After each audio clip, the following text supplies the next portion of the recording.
Halo, Assalamualaikum warahmatullahi wabarakatuh. Perkenalkan, saya Alvira Dwi Pramesti. Pada kesempatan kali ini, saya membawakan materi Kamins. Apa sih Kamins itu?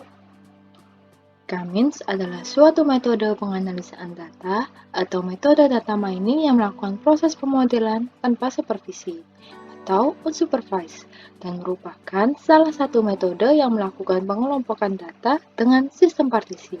Lalu, apa ya langkah-langkah Kamins? Langkah-langkah Kamins. Pertama, menentukan nilai K. Kedua, mengaktifkan nilai sentroid. Ketiga, menghitung jarak semua data. Keempat, tiap data memilih sentroid. Kelima, menentukan sentroid baru. Keenam, kembali kepada langkah ketiga dengan syarat apabila tidak menemukan sentroid lama dan baru yang sama. Lanjut ke studi kasus langsung ya. Buatlah sebuah kode program menggunakan metode Kamins dan data training apa saja. Sebelum melanjutkan ke pembahasan program, kita menentukan data trainingnya lebih dahulu ya. Saya di sini menggunakan data training berupa data iris berjumlah 150 data dengan 3 spesies yang berbeda, yaitu Setosa, Versicolor, dan Virginica. File untuk data iris ini saya masukkan ke dalam direktori yang sama ya dengan program yang saya buat. Baik, langsung saja ke penjelasan programnya. Oke, yang pertama ada variabel private static string training attribute sama dengan 0, yang mana ini digunakan untuk menangkap nilai dari isi data iris, sedangkan variabel private static string title attribute sama dengan 0 digunakan untuk menangkap nilai dari variabel-variabel yang ada pada data iris, seperti sepal length, sepal width, petal length, dan petal width. Ada juga private static final string data training, yang mana ini digunakan untuk menunjukkan di mana letak file data iris ditempatkan. Selanjutnya, ada variabel private static double cluster attribute sama dengan 0. Variabel ini digunakan sebagai wadah nilai yang awalnya 0 dan akan diisi pada saat jalannya program. Kemudian, variabel private static double cluster Euclidean sama dengan 0 digunakan untuk wadah data yang merupakan syarat Euclidean dari data iris. Ada juga variabel private static integer nearest cluster yang mana digunakan untuk menyimpan jarak per cluster. Kita lanjut ke langkah pertama program ya. Di sini kita akan menginput data iris. Data iris tersebut kemudian akan ditangkap oleh variabel training attributes. Kemudian data tersebut akan di-load oleh function setDataTraining dan menghapus bagian pertama data iris atau judulnya atau titelnya, karena kita tidak ingin judul, titel, atau jenis variabel seperti sepal length ikut diproses.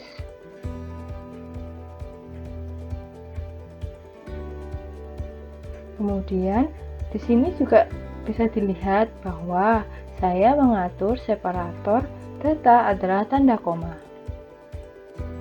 yang mana sudah sesuai dengan separator data yang telah dibuat pada data iris. Lalu di sini juga ada exception. Exception ini digunakan untuk pertama, melakukan pengecekan directory file.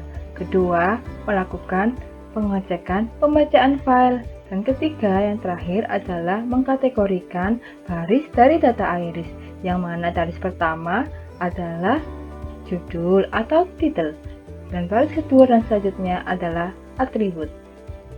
Sebelum melangkah ke langkah kedua dari program, mari kita lihat dulu ya variabel K. Variabel integer nilai K memanggil function test data, yang mana digunakan untuk menentukan berapa klaster yang ingin kita lakukan pada data iris. Selanjutnya kita pergi ke langkah kedua.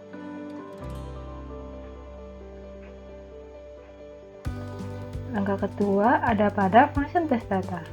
Di sini kita mengaktifkan nilai centroid secara random dengan cara melakukan pengecekan satu persatu data. Jika data sama, maka data akan dipindahkan ke dalam variabel cluster atribut yang kemudian akan dijadikan parameter dalam function view. Selanjutnya, kita masuk ke langkah ketiga program ya, yaitu pada function getResult. Pada function getResult, kita melakukan perhitungan jarak menggunakan Euclidean dan dilakukan pengulangan sampai data training habis. Masih pada function yang sama yaitu getResult, kita langsung masuk ke langkah keempat dari program ya, yaitu setiap data memilih centroid terdekat menggunakan perulangan for. Lalu hasil akan dicetak pada function viewData. Selanjutnya kita melangkah ke langkah kelima program ya, yaitu menentukan centroid baru menggunakan function reclustering. Di sini pertama-tama ada perulangan for yang berguna mengosongkan variabel yang berisi cluster atribut yang disimpan pada variabel integer nilai k. Kemudian kita lakukan penjumlahan masing-masing cluster dan juga penjumlahan rata-rata masing-masing cluster. Langkah terakhir dari program ini adalah perulangan yang dilakukan jika tidak menemukan centroid lama dan baru tidak sama, dan perulangan ini mengarahkan kembali kepada langkah ketiga.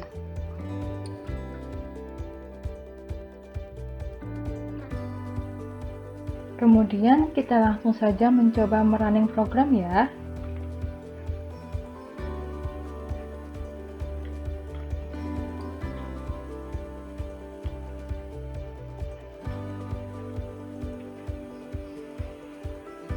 Bisa dilihat di sini program meload data iris dari data iris yang kita siapkan sebelumnya dalam bentuk file CSV.